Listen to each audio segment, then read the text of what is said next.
स्वागत है इस नए एक्सप्लेनर में। आज हम बात करने वाले हैं डेविस परिवार की, जो निकलने वाले हैं एक ऐसे सफर पर जिससे हम सब वाकिफ हैं, यानी एक इंटरनेशनल फ्लाइट पकड़ने की जद्दोजहद। कोस्टा रिका जाने की तैयारी है और सच मानिए एयरपोर्ट का वो जो माहौल होता है ना, जहां एक्साइटमेंट और घबराहट दोनों चरम पर होते हैं, बस वही सब यहां होने वाला है। अब जरा इस टाइमलाइन पर नजर डालिए।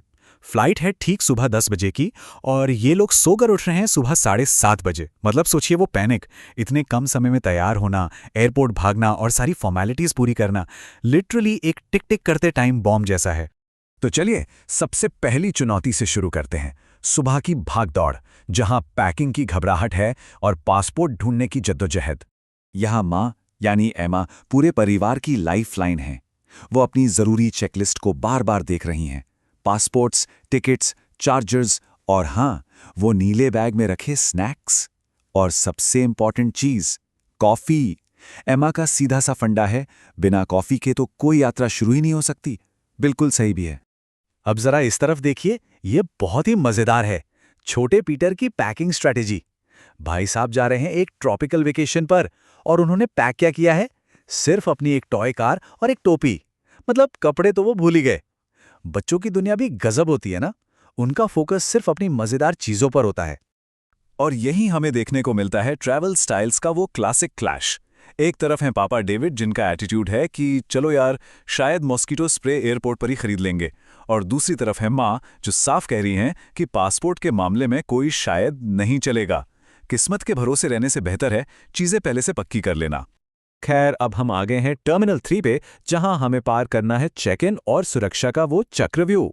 यहां अन्ना एक बहुत ही बढ़िया और मासूम सा सवाल पूछती है, जो शायद हर उस इंसान के मन में आता है जो पहली बार उड़ान भर रहा हो। आखिर ये चेक इन होता क्या है? बच्चों के लिए तो एयरपोर्ट का हर एक स्टेप किसी रहस्य जैसा होता है। तो आसान भाषा में समझें तो चेक इन वो प्रोसेस है जहां आप एयरलाइन को अपने डॉक्यूमेंट्स यानी पासपोर्ट और टिकट देते हैं और बदले में आपको उड़ने का वो सुनहरा टिकट मिलता है। साथ ही आप अपना भारी सामान भी यहीं जमा कर देते हैं। यहीं से आपकी यात्रा ऑफिशियली शुरू होती है। अब देखिए, ये वो पल है जहां अच्छों की धड़कनें तेज हो जाती हैं। लगेज का वजन करना, उनका बड़ा सूटकेस पूरे 24 किलो का निकलता है। किस्मत अच्छी थी कि ये एयरलाइन की लिमिट के बस जरा सा ही नीचे था। इमेजिन कर सकते हैं वो राहत की सांस जो पूरे परिवार ने ली होगी। इसके बाद पीटर को समझ आता है कि ये जो बोर्डिंग पास है ना, ये दरअसल आसमान का टिकट है। इसमें साफ साफ लिखा है कि उन्हें सुबह 9:30 बजे गेट नंबर 22 पर पहुंचना है और उनकी सीट्स कौन सी हैं। इसके बिना चाहे आपके पास पासपोर्ट हो या दुनिया भर का सामान, आप प्लेन में कदम नहीं रख सकते। इसके बाद बारी आती है सिक्योरिटी चेक की। ये भी अपने आप में एक बड़ा टास्क है। लाइन में लगो, जूते उतारो, घड़ियां, बेल्ट, सिक्के सब निकालकर ट्रे में रखो। बैग स्कैन होते हैं ताकि कोई भी खतरनाक चीज अंदर ना जाए। और हाँ, पीटर को प्यार से समझा दिया गया है कि आज उसकी टॉय स्वॉर्ड यानी खिलौना तलवार तो बिल्कुल अंदर नहीं जाने वाली। सिक्योरिटी का पहाड़ पार करने के बाद अब हम आ गए हैं गेट 22 पर। टाइम है बोर्डिंग और टेक ऑफ का। लेकिन रुकिए, ये एक असली फैमिली ट्रिप कैसे हो सकती है अगर ठीक बोर्डिंग से पहले ये याद ना आए कि कोई बहुत जरूरी चीज तो घर पे ही छूट गई है। पापा डेविड को अचानक याद आता है कि ट्रॉपिकल धूप से बचने के लिए जो सनस्क्रीन चाहिए थी, वो तो किचन काउंटर पर ही रह गई। मतलब एकदम क्लासिक मोमेंट। खैर, जैसी तैसे फ्लाइट में बैठ गए, लेकिन हवा में पहुंचते ही झटके लगने शुरू हो जाते हैं, यानी टर्ब्यूलेंस। पीटर कहता है, ये तो किसी रोलर कोस्टर जैसा लग रहा है। ऐसे में माँ बड़े प्यार से समझाती हैं कि ये बस एक ऊबड़ खाबड़ सड़क पर गाड़ी चलाने जैसा है। बच्चों का डर भगाने और उस मोमेंट को एक फन राइड में बदलने का क्या बेहतरीन तरीका है। घबराहट को और कम करने के लिए एंट्री होती है क्लासिक एयरप्लेन स्नैक्स की। बच्चों के लिए ऑरेंज जूस, बड़ों के लिए कॉफी और वो छोटी छोटी कुकीज।